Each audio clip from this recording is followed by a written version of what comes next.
আমাদের আমলের শাশুড়ি আমরা বিছনা ছেড়ে ওঠার আগে উঠে যেতাম।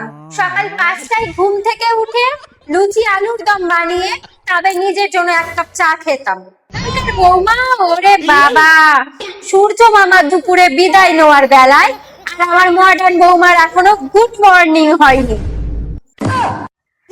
ওহো মা, ওটাকে দেরিতে ওঠা বলে না, ওটাকে বলে বিউটি স্লিপ। সকাল সকাল উঠে এত খাটনির দরকার কি? জোম্যাটো অ্যাপে একটা ক্লিক করলেই তো গরম গরম ধোসা আর ফিল্টার কফি 10 মিনিটেই বিছানায় এসে হাজির। স্মার্ট যুগে একটু স্মার্টলি বাঁচো মা।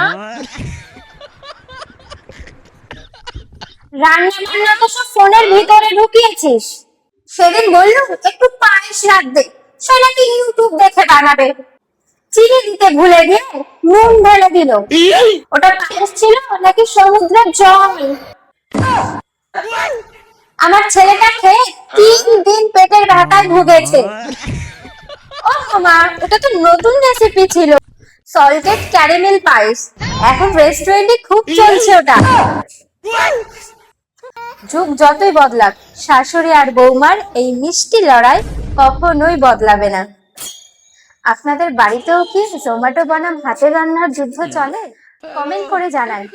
আর এই ভিডিওটা শাশুড়ি বৌমার মিষ্টি লড়াইটা যদি ভালো লেগে থাকে তাহলে একটা সাবস্ক্রাইব করে দেবেন।